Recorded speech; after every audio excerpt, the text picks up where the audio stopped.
The Pacific Ocean is vast, stretching across 1/3 of the planet.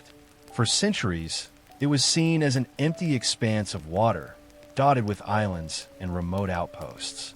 But by 1941, it had become the center stage of a brutal contest between empires. The attack on Pearl Harbor had shaken the United States to its core, pulling a reluctant nation into total war. And from that day forward, the Pacific was no longer quiet. It became a battlefield. In December 1941, Japan's surprise strike on the American fleet in Hawaii seemed unstoppable. 6 aircraft carriers, carrying hundreds of planes, had struck with surgical precision. Battleships burned in the harbor, smoke filled the skies, and thousands of lives were lost. To many, it felt as though Japan had awakened a sleeping giant and stunned it into silence. But Pearl Harbor was not the end of Japan's ambition. It was only the beginning. Japan swept across the Pacific and Southeast Asia in the months that followed. Guam, Wake Island, Hong Kong, the Philippines, Malaya, Singapore, the Dutch East Indies, all fell like dominoes to the Japanese war machine. The rising sun flag flew over vast stretches of territory, and Imperial Japan seemed unstoppable. For the United States, these early months were bleak. American forces in the Philippines, under General Douglas MacArthur, were overwhelmed. Soldiers fought desperately on the Bataan Peninsula, only to be captured and forced into the infamous Bataan Death March. Across the Pacific, the Allies struggled to regroup to stop the tide that seemed destined to consume everything in its path. But in this dark moment, there were glimmers of hope. The Battle of the Coral Sea in May 1942 was one such moment. It was the first naval battle in history where ships never directly saw one another. Instead, aircraft launched from carriers did the fighting. Though the Americans lost the carrier Lexington and saw the Yorktown heavily damaged, they had blunted Japan's advance toward Australia. More importantly, the Japanese had been forced to turn back. For the first time, their expansion had been checked. Still, the balance of power in the Pacific was uneven. Japan had a larger fleet, more carriers, and battle-hardened pilots who had trained for years in naval aviation. The United States was still reeling, its forces stretched thin, its public grieving Pearl Harbor. Yet in this uneven contest, a critical shift was about to occur. Japan's leaders believed they needed one decisive strike to cripple America's Navy once and for all. Admiral Isoroku Yamamoto, the brilliant architect of Pearl Harbor, wanted to draw the remaining American carriers into a trap. His plan was bold: attack and seize Midway, a small atoll just northwest of Hawaii.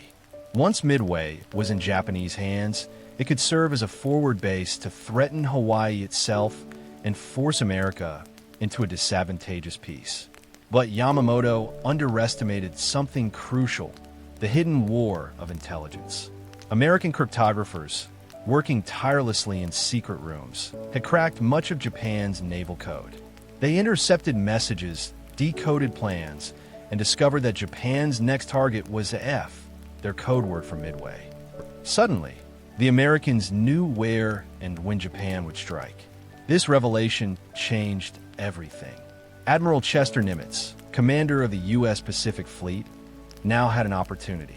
If the Japanese could be lured into battle at Midway, and if American carriers could be placed in the right position, the underdogs might have a chance to deliver a crippling blow. The stage was being set for one of the most consequential battles in world history. The largest ocean on Earth would soon echo with the roar of engines, the thunder of bombs, and the cries of men caught in the clash of empires. But before Midway could be fought, America had to make a choice: take the gamble, risk everything, and trust that their fragile advantage in intelligence would hold. The fate of the Pacific War, and perhaps the outcome of World War II itself, would hinge on this decision. And so, as spring turned to summer in 1942, both sides prepared. Japan envisioned a swift, glorious victory that would secure its empire. The United States braced itself for a desperate stand, still reeling from Pearl Harbor, but holding on to the hope that they could turn the tide. What happened next would shock the world. Japan's Pacific dominance and the plan for Midway in the first half of 1942 The Pacific belonged to Japan. Its navy was the most powerful on Earth, centered around a fleet of aircraft carriers that had already humbled the United States at Pearl Harbor. To the world, Japan's empire appeared unstoppable. From the shores of China to the jungles of Southeast Asia, from the Philippines to the farthest islands of the Pacific, Japan's forces had advanced with remarkable speed. In just 6 months, they had seized a vast empire. Singapore, once considered the Gibraltar of the East, had fallen. British and Dutch possessions were gone. American soldiers in the Philippines had been forced into surrender. Japanese propaganda boasted of their Greater East Asia co-prosperity sphere, promising liberation from Western colonial rule, but in reality, it meant domination under the rising sun. At the center of this expansion was Japan's navy, led by Admiral Isoroku Yamamoto.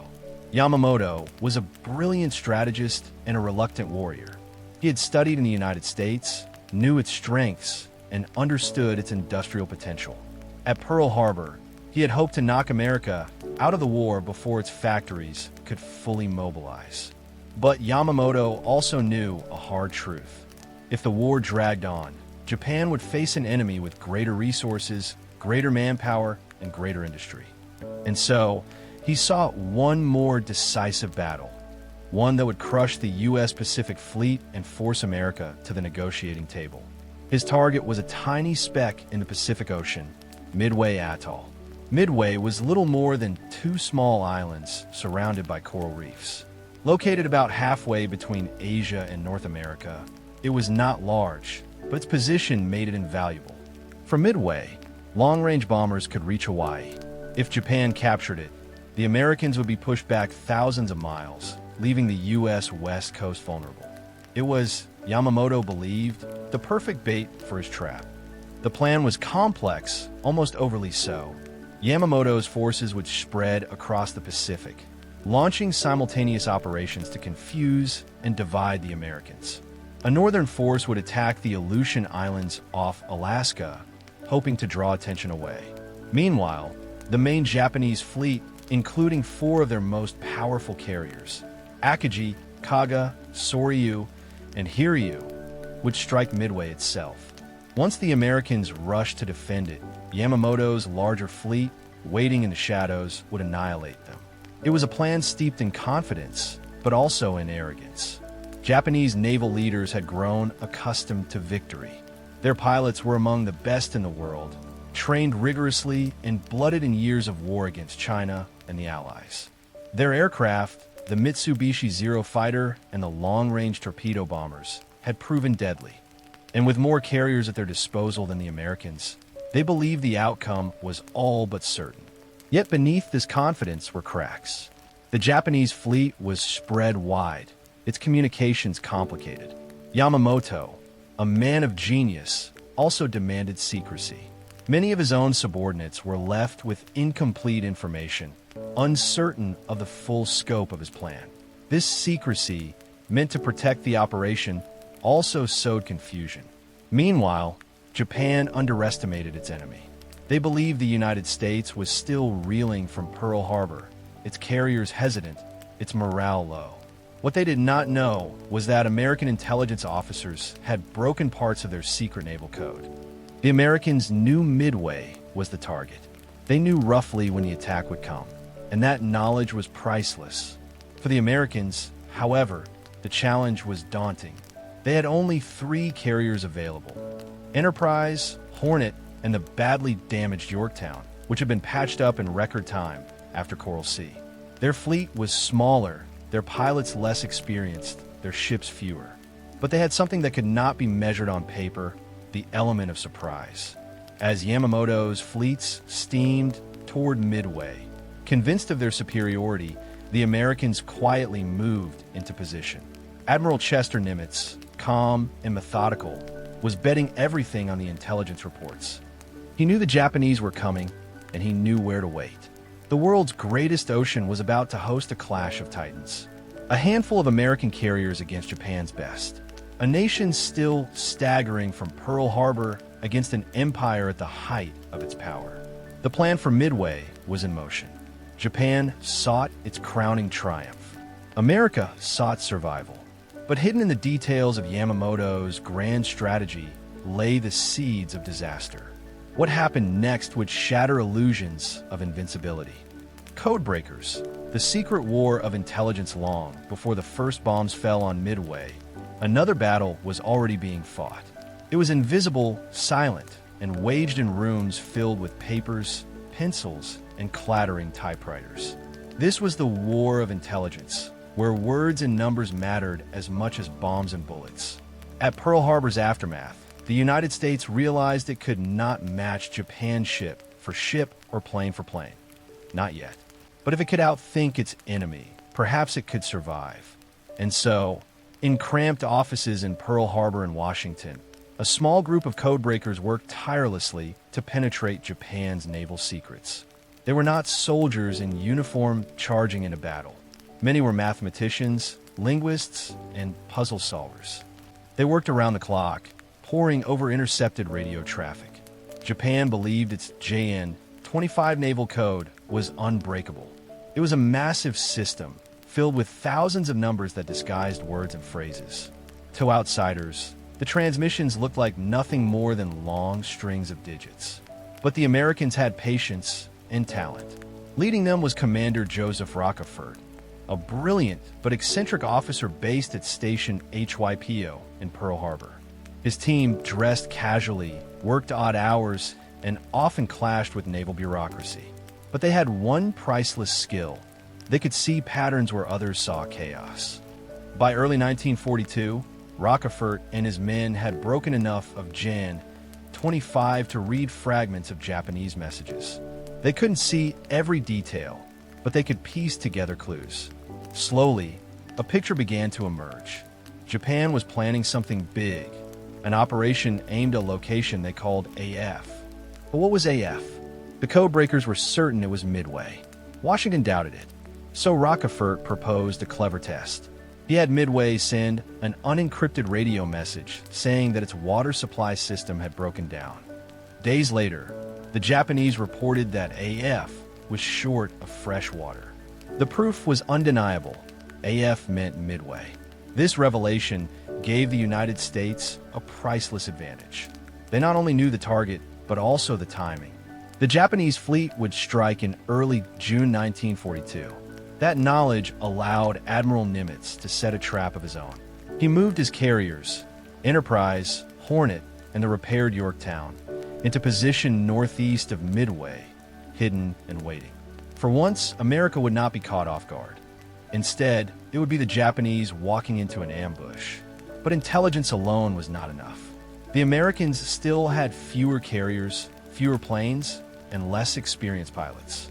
Their codebreakers had given them a chance, but it was up to the sailors and airmen to seize it. Meanwhile, the Japanese remained confident. They believed their codes were secure. They assumed American morale was low. They had no idea their messages had been read, their movements tracked, their plan exposed. It is often said that wars are decided not only by weapons, but by information. At Midway, that truth became clear. The silent work of Rockefort's team had tilted the balance of power. Without their efforts, the U.S. might have sailed blind into destruction. Instead, they would fight with knowledge on their side. And so, as June approached, two fleets prepared for battle, one believing it was setting a trap, the other already waiting to spring its own. The stage was set for one of the most dramatic clashes in naval history. But battles are not fought by codes and plans alone. They are fought by people, leaders who must make decisions that will shape history. And at Midway, two men stood at the center of it all: Admiral Isoroku Yamamoto of Japan and Admiral Chester W. Nimitz of the United States. Their choices, their strategies, and their belief in their men would determine the fate of nations. The commanders, Yamamoto versus Nimitz, the stage of Midway was set, but battles are not fought by ships alone. They are fought by minds, by the men who command fleets, make impossible decisions, and bear the weight of thousands of lives. At Midway, two figures would dominate the story: Admiral Isoroku Yamamoto of Japan and Admiral Chester W. Nimitz of the United States. Yamamoto was a study in contrasts. A former student at Harvard, He had spent years in the United States studying its culture and naval capabilities. He understood America's industrial strength and believed that any prolonged conflict would be disastrous for Japan. Yet he was also a bold strategist, capable of orchestrating complex operations like the attack on Pearl Harbor. To him, war was both science and art.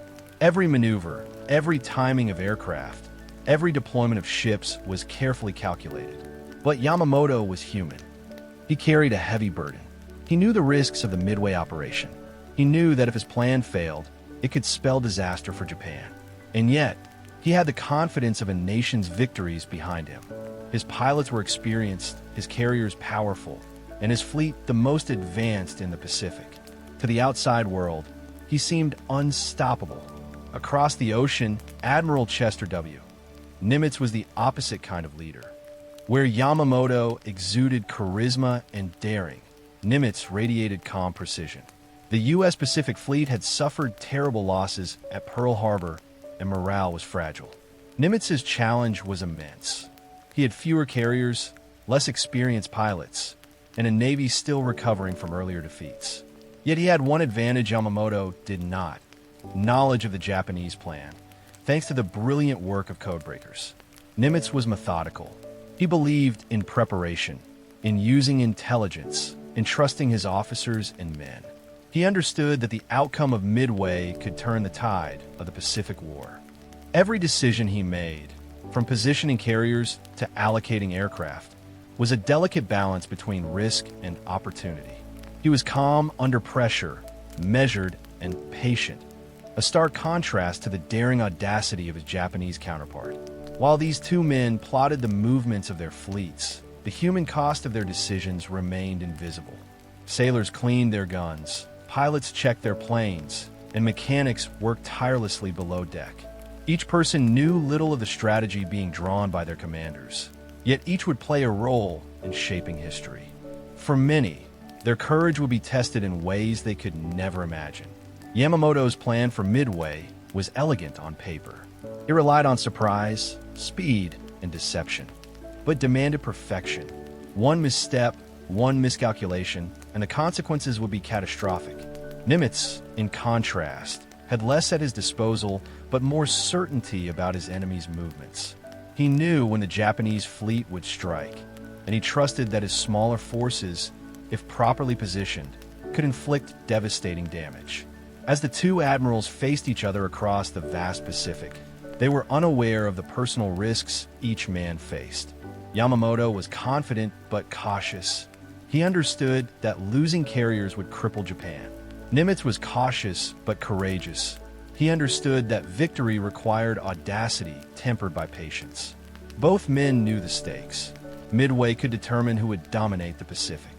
Beneath the strategies and intelligence reports, the human drama was equally intense. Pilots and sailors trained for months, knowing that the coming battle could be their last. Mechanics worked around the clock to repair engines, arm planes, and keep ships ready. Communication officers relayed coded messages, every word a potential difference between life and death. In this high-stakes chess game, each side had strengths and weaknesses. Yamamoto commanded experience and power. Nimitz commanded knowledge and foresight. And yet, history rarely favors strength alone. It favors those who can adapt, improvise, and seize opportunity when it appears. As the first days of June 1942 approached, both admirals positioned their forces across the Pacific. Yamamoto's carriers moved stealthily toward Midway, confident in their ability to surprise the Americans. Nimitz's fleet waited quietly, hidden beyond the horizon, ready to strike. The tension in the Pacific was palpable, invisible yet undeniable. Soon, the calm waters would erupt into chaos. Courage would be tested, decisions would become life and death, and the outcome would forever alter the course of the war. What happened next would bring men, machines, and nations into the crucible of Midway, a battle where heroism and tragedy would collide in equal measure. The American gamble, preparing against the odds. The waters around Midway were calm in early June 1942, a deceptive serenity that belied the storm about to break. For the United States, every moment was precious. 3 carriers, Enterprise, Hornet, and Yorktown, carried the hopes of a nation still reeling from Pearl Harbor. Each ship was a floating fortress, but collectively, they were outnumbered and outgunned. Against them loomed Japan's 4 powerful carriers, bristling with experienced pilots and armed aircraft ready for destruction. Admiral Chester Nimitz knew the odds were against him, yet he also knew he had a secret weapon: intelligence. The Americans were no longer sailing blind. They knew where the Japanese would strike, when they would strike, and in broad terms, how many ships they were bringing.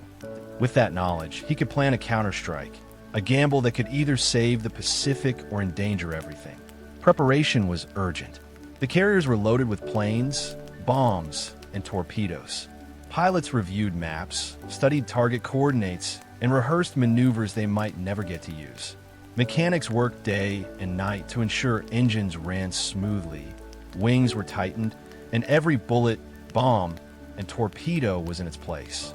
Sailors polished guns, stocked supplies, and checked communications lines. Every detail mattered. Every small mistake could become a death sentence. Among the men preparing for battle was Lieutenant Commander Wade McCluskey, a young but experienced pilot on the Enterprise. McCluskey had flown in the Coral Sea, narrowly escaping destruction, and now he faced what could be the ultimate test of skill and courage. He and his men knew the danger, yet they carried a quiet determination. They were not fighting for glory. They were fighting for survival, for the country they had sworn to protect, and for their fellow sailors aboard ships they might never see again. On board the Yorktown, repaired in a miraculous 72 hours after damage at Coral Sea, sailors worked tirelessly. Hulls were patched, flight decks polished, and aircraft readied. For some, it was their first real taste of war. For others, it was a chance to avenge lost comrades at Pearl Harbor. Each man carried the weight of history on his shoulders, even if he could not yet see the larger picture. The Americans also had to consider logistics and coordination. Radio messages were encrypted to prevent interception. Reconnaissance planes were dispatched to monitor Japanese movements. The timing of each attack had to be precise. If planes were launched too early, they would run out of fuel. Too late, and the Japanese could strike first. It was a delicate balance, requiring nerves of steel and flawless execution. But it wasn't only strategy that mattered. Morale was critical. Nimitz worked to instill calm confidence among his officers. He reminded them that courage, discipline, and skill could tip the balance, even against overwhelming odds. Stories of Pearl Harbor haunted them, but Nimitz believed that this time, preparation and knowledge could turn the tide. Across the Pacific, the Japanese fleet advanced, confident in their plan. Their pilots trained rigorously, their torpedoes and bombs tested repeatedly. Admiral Yamamoto believed his victory was certain. Yet, unlike the Americans, the Japanese had no idea that the Americans knew their movements and that a carefully laid trap awaited them. On Midway itself, the tiny island became a flurry of activity. Marines reinforced anti-aircraft defenses, laid mines, and prepared for the possibility of invasion. Though small in size, the island's importance could not be overstated. Midway's airfields and observation posts would play a decisive role in spotting and striking the approaching Japanese carriers. As June 3rd turned to June 4th, the American fleet quietly took position northeast of Midway, just over the horizon. Pilots slept fitfully in cramped quarters, sailors checked weapons one last time, and commanders reviewed plans down to the minute. Every element was in place for a gamble that could either save the Pacific or destroy the United States' remaining naval power. The calm of the morning belied the catastrophe that could erupt at any moment. The Americans were about to test fate itself, relying on skill, courage, and intelligence to offset the enormous advantage of the enemy. And then, with the first rays of sunlight on June 4th, 1942, the silence of the Pacific was shattered. What happened next would change the course of history. June 4th, 1942, dawn of battle. The first light of June 4th, 1942, spilled across the Pacific, glinting off the calm waters. almost mocking the chaos that was about to erupt. To the thousands of men aboard the American carriers, it was a moment of tense anticipation. Pilots strapped into their cockpits, sailors checked guns and ammunition, and commanders silently reviewed plans that had been rehearsed countless times. Every heartbeat seemed louder than the waves beneath them. Across the ocean, the Japanese carriers, Akagi, Kaga, Soryu, and Hiryu, loomed like predators. Admiral Yamamoto's plan was unfolding exactly as he had envisioned. Japanese planes launched at first light, sweeping toward Midway to soften its defenses. Bombs fell on runways, anti-aircraft fire screamed from the island, and the tiny garrison responded with everything they had. The battle for Midway had begun. The Americans were ready. Scout planes had spotted the Japanese fleet hours earlier. Reports flew from carrier to carrier. The enemy was within striking distance. Nimitz's gamble to position his carriers northeast of Midway was paying off. The Americans now had the chance to strike the Japanese carriers while they were still vulnerable. In the skies above, the first American planes began their approach. Torpedo bombers, dive bombers, and fighter planes soared over the waves, heading toward an enemy they knew was far superior in number and experience. Lieutenant Commander Wade McCluskey led his squadron from the Enterprise, scanning the vast Pacific for the Japanese carriers. Fuel was running low, the odds were against them, and yet they pressed on. Every pilot knew that hesitation could mean death. Japanese anti-aircraft fire rained down with terrifying intensity. Torpedo planes flew straight into flak bursts, and dozens were shot down before even reaching the enemy. Dive bombers maneuvered desperately to line up attacks on carriers, while fighter planes engaged in deadly duels overhead. Chaos reigned. In a matter of hours, the Pacific became a storm of smoke, fire, and shattered aircraft. On the decks of the Japanese carriers, sailors scrambled to respond. Pilots were recalled, planes were rearmed, and fires were fought with buckets and hoses. Yet in the heat of battle, coordination faltered.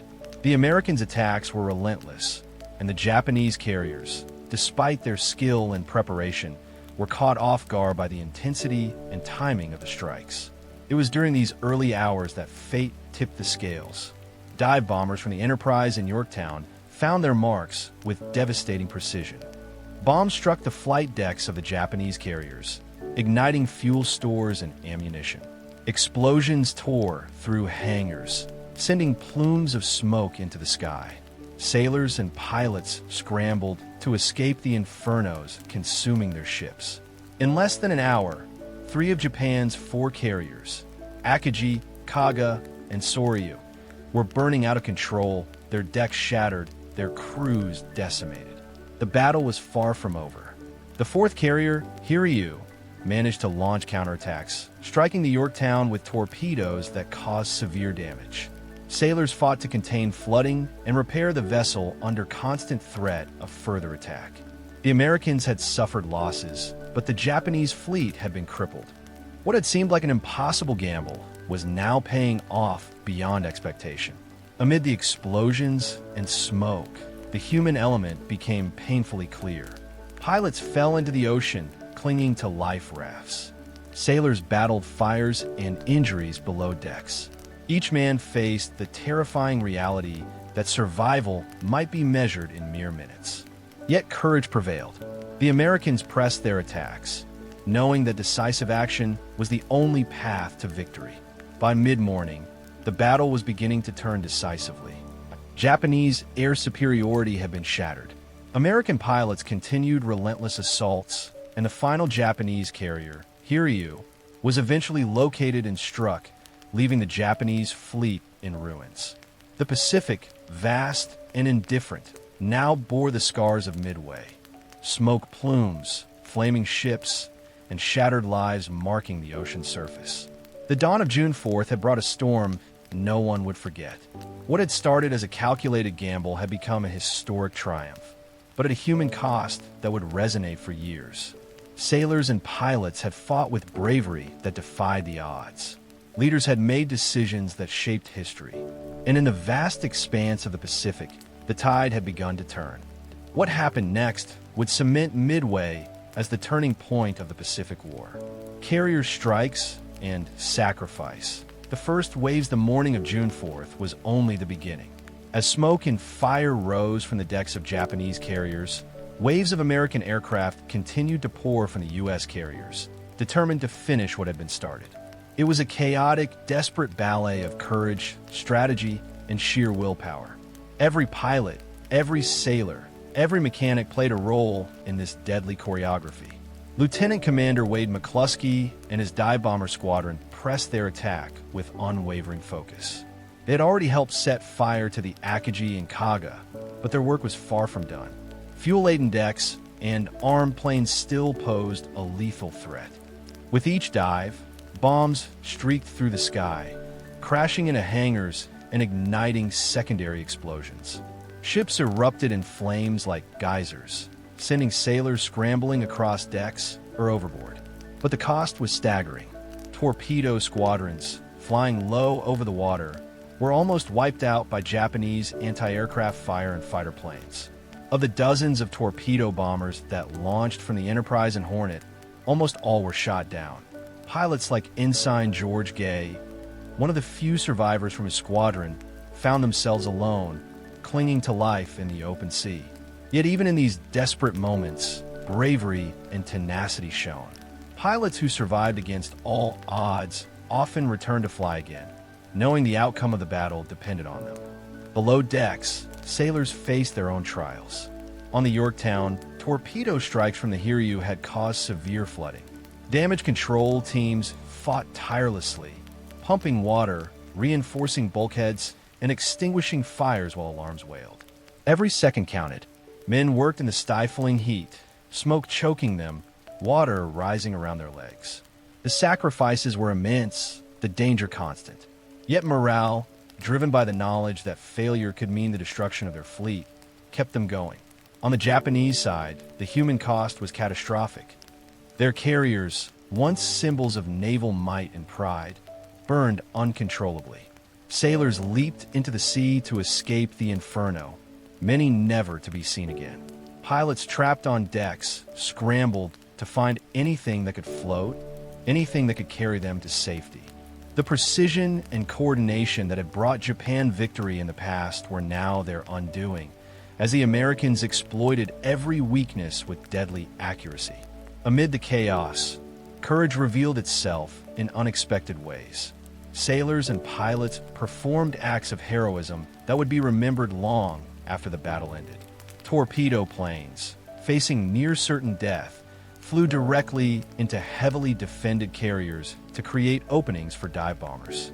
Pilots, seeing comrades fall around them, continued the attack, driven by duty, honor, and the hope of changing the course of the war. The first waves of attacks set the stage for the most decisive moments of the battle.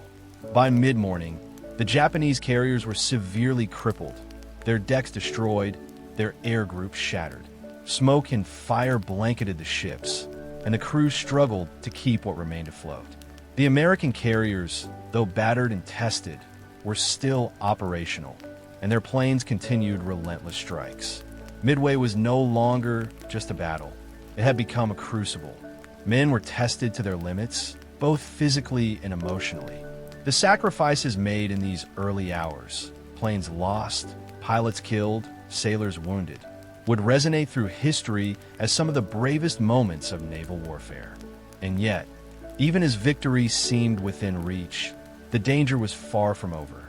The Japanese carrier Hiryu, hidden to the northwest, was preparing a counterattack that would strike the Yorktown and remind the Americans that the battle was not yet won.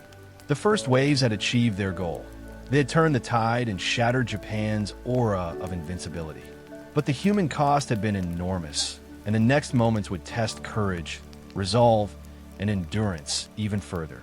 What happened next would decide not just the fate of the carriers, but the outcome of the entire Pacific War.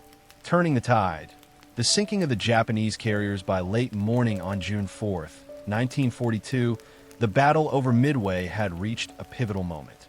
3 of Japan's 4 carriers, Akagi, Kaga, and Soryu, were burning uncontrollably. Smoke plumes rose high into the sky, visible for miles, signaling the collapse of Japan's carefully orchestrated plan. The Americans had inflicted a blow that few had imagined possible just days earlier. Dive bombers from the Enterprise in Yorktown had executed near-perfect attacks. Bombs struck hangars and flight decks, igniting fuel and munitions. Explosions shook the carriers, flipping aircraft into the air, turning decks into blazing infernos. Sailors ran through chaos, trying to fight fires that seemed impossible to contain. Many were forced to abandon ship, jumping into the open ocean to escape the flames. Ensign George Gay, a lone survivor from Torpedo Squadron 8, drifted in the water, watching the destruction unfold. He had seen friends and comrades fall to anti-aircraft fire, their bodies swallowed by the sea. Yet even from the water, Gay witnessed the American success. The tide had turned, and the Japanese carriers, the backbone of Yamamoto's fleet, were no longer a threat. The remaining carrier, Hiryu, had escaped the initial waves. Its crew, exhausted but determined, launched strikes against the American fleet, catching the Yorktown in a devastating torpedo attack. Flooding and fires spread quickly, threatening to sink the carrier. Damage control teams worked feverishly, shoring up bulkheads, pumping out water, and extinguishing flames. Every second mattered. Sailors risked their lives repeatedly to keep the ship afloat, proving that courage was as essential below decks as it was in the skies. Meanwhile, American dive bombers refueled and rearmed, located Hiryu in the afternoon. With precision and determination, they attacked, hitting flight decks and hangars. Fires erupted across the ship, engines exploded, and eventually the carrier was left burning and abandoned.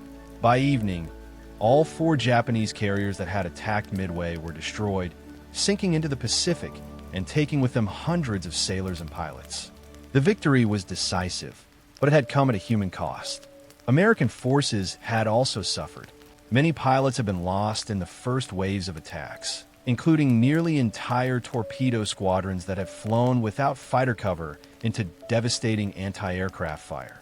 Sailors aboard damaged ships faced smoke, fire, and flooding, risking everything to save their comrades and vessels. Yet the strategic outcome could not be overstated. Japan's naval superiority in the Pacific had been shattered, and the momentum of war had shifted dramatically. For Japan, the loss was catastrophic. The destruction of 4 elite carriers, along with experienced pilots and crew, marked the end of its unbroken string of victories. The Imperial Navy, once thought invincible, had been humbled by a smaller, determined fleet. For the United States, it was a turning point. The gamble taken by Nimitz, trusting intelligence, positioning his forces, and committing to a high-risk plan, had paid off. Amid the devastation, stories of heroism stood out. Pilots like McCluskey, despite exhaustion and the loss of comrades, navigated through smoke and fire to strike targets. Sailors risked their lives repeatedly to fight fires and keep ships operational. Survivors in the water clung to rafts, signaling and helping each other, their courage etched into history. Midway was not only a triumph of strategy and intelligence, it was a testament to human endurance and bravery under fire. By nightfall, the sea was quiet once more. Smoke still rose from the burning carriers, but the Americans held control. Japan's plan to crush the U.S. Pacific Fleet had failed utterly. Midway had become the battlefield where the underdogs prevailed, and the tide of war in the Pacific had irrevocably turned. What happened next would reshape the Pacific theater, redefining strategies, morale, and the course of the entire war. Aftermath, shockwaves across the Pacific by the dawn after the Battle of Midway. The Pacific Ocean seemed calm again, almost as if it had never borne witness to one of the most decisive battles in naval history. But the consequences were anything but calm. The Japanese fleet was shattered. For their most powerful carriers lay at the bottom of the ocean, their crews decimated. Experienced pilots, who had been the backbone of Japan's naval aviation, were gone forever. The empire that had seemed unstoppable just months earlier now faced a strategic crisis. For the United States, The victory was monumental. Midway had not only halted Japanese expansion, but had also provided a surge of confidence to a nation still reeling from Pearl Harbor. American morale soared. News of the triumph was celebrated across the country, though few civilians could imagine the human cost behind the headlines. The lives lost, the ships damaged, the pilots who never returned home. The strategic implications were profound. Japan's loss of carriers and trained air crews meant that its ability to conduct large-scale offensive operations in the Pacific was severely diminished. The initiative in the war had passed to the Americans. For the first time, the Japanese were forced into a defensive posture, retreating from territories they had only recently conquered. The balance of naval power had shifted, setting the stage for the island-hopping campaigns that would eventually bring Allied forces closer to Japan's home islands. Midway also underscored the crucial role of intelligence and preparation. The work of Commander Joseph Rockefort and his team at Station HYPO had given the Americans the advantage that made victory possible. The decoding of Japanese messages, the careful planning by Nimitz, and the execution of coordinated strikes all demonstrated that wars were not won solely on brute strength. They were won by knowledge, timing, and courage. Yet for those who had fought, the aftermath was personal and immediate. Survivors from sunken carriers clung to rafts in the Pacific, exposed to the elements and unsure if rescue would come. Pilots who had launched multiple attacks returned to damaged carriers, physically exhausted and emotionally drained. Families of those lost received letters or telegrams informing them of the ultimate sacrifice made by their loved ones. Each ship, each plane, each sailor carried a story of heroism and loss that would endure long after the battle ended. The Japanese leadership was forced to reconsider strategy. Admiral Yamamoto, once confident in his ability to crush American forces, realized the vulnerability of his carriers. Japan could no longer rely on audacious offensives alone. Resources had to be redirected to replace lost ships and train new pilots, a process that would take years, time they did not have as the Americans began to press their advantage across the Pacific. In the United States, lessons were quickly learned. Midway validated the effectiveness of carrier-based warfare, the importance of code breaking, and the necessity of decisive, coordinated action. Pilots were debriefed and trained further. Damage control teams refined their procedures, and intelligence operations expanded.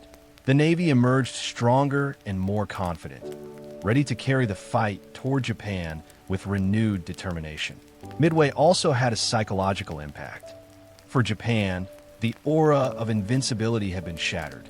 Sailors who survived the battle returned with stories of devastation and chaos, aware that their empire was no longer untouchable. For America, the victory became a symbol of what could be achieved even under the most dire circumstances, a proof that courage, intelligence, and resilience could overcome seemingly insurmountable odds. In the vast expanse of the Pacific, Midway marked the beginning of a new chapter. The tide of war had shifted. The Japanese advance had been stopped. The Americans had proven that strategic vision, preparation, and valor could change the course of history. Yet the battle was only one of many in the long, grueling struggle for control of the Pacific. Islands would be stormed, fleets would clash, and thousands more lives would be risked in the fight to bring the war to Japan's doorstep. But at Midway, the momentum had changed, and history had been rewritten in favor of the Allies. What happened next would define the legacy of Midway and cement its place as the turning point of the Pacific War. Legacy of Midway. The turning point of the Pacific War, the Battle of Midway, did more than sink carriers and claim lives. It changed the very course of history. By the end of June 1942, the Pacific theater had been transformed. Japan's ambition to dominate the Pacific was stalled, while the United States, once battered and reeling from Pearl Harbor, emerged with a newfound confidence and strategic advantage. For historians, Midway is often cited as the turning point of the Pacific War, and for good reason. The Japanese Navy had lost 4 of its most powerful carriers, experienced pilots, and countless skilled sailors. These losses were irreplaceable in the short term. From this point onward, the initiative in the Pacific belonged to the Allies. Midway shifted the balance of naval power, demonstrating that Japan could be defeated and that its earlier victories were not invincible. But beyond the strategic outcomes, Midway's legacy is deeply human. The courage displayed by pilots, sailors, and Marines resonated far beyond the battle itself. Ensign George Gay, the sole survivor of Torpedo Squadron 8, drifted for hours in the ocean, witnessing the destruction of the Japanese fleet from afar. Damage control teams on the Yorktown worked tirelessly to save the ship, showing extraordinary dedication in the face of overwhelming odds. Dive bomber pilots, torpedo squadrons, and anti-aircraft gunners all contributed to a collective heroism that would echo through generations. The battle also highlighted the power of intelligence and preparation. The tireless work of codebreakers at Station HYPO had given the Americans a critical edge, proving that information could be as decisive as firepower. Nimitz's calm leadership, coupled with decisive action by his subordinates, transformed intelligence into action, turning the American gamble into a historic triumph. Midway's impact extended far beyond the immediate battle. Japan was forced into a defensive strategy for the remainder of the war, shifting from aggressive expansion to a struggle for survival. The Americans, emboldened by their victory, began a campaign of island hopping across the Pacific, gradually reclaiming territory and moving closer to Japan's homeland. Midway had not won the war, but it had created the momentum that would eventually lead to victory. And yet, the battle's significance is not measured solely in ships sunk or planes destroyed. It is also a story of resilience, ingenuity, and human courage. From the meticulous calculations of Nimitz and his staff to the bravery of young pilots diving into enemy fire, Midway reminds us that history is shaped not only by strategies and plans, but by the people who execute them under unimaginable pressure. For generations, the battle has served as a lesson in leadership, courage, and the importance of intelligence. It has inspired countless books, documentaries, and memorials, honoring both the triumph and the sacrifice. The waters of Midway, once the site of such devastation, now stand as a silent testament to those who risked everything in the crucible of war.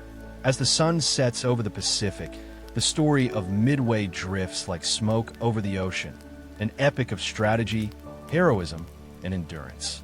It was a moment when the tides of history shifted, when courage met opportunity, and when a nation, still recovering from disaster, struck back and changed the course of a war. For those who sleep while imagining the vast Pacific, Midway is a reminder. Even in the darkest times, preparation, bravery, and the will to act can turn the tide. The echoes of that battle ripple through history, a calm and enduring legacy from a violent, defining day. And so, the Battle of Midway remains etched in memory, not just as a turning point of the Pacific War, but as a testament to human courage, resilience, and the power of knowledge and preparation. As the smoke clears over the Pacific and the echoes of battle fade into history, we are left with the lessons of Midway. Courage in the face of overwhelming odds, the quiet power of intelligence, and the resilience of those who risked everything for a cause greater than themselves. Though the ocean returned to its calm, the memory of that decisive day remains etched in time. Ships may sink, planes may fall, but the bravery and sacrifice of those who fought endure, whispering stories of heroism to every new generation. Thank you for joining this journey through the Pacific, witnessing the turning point that changed the course of World War II. As you drift into sleep, may the waves of history carry you gently, and may the courage of the past inspire peace in the present. Good night, and let history guide your dreams.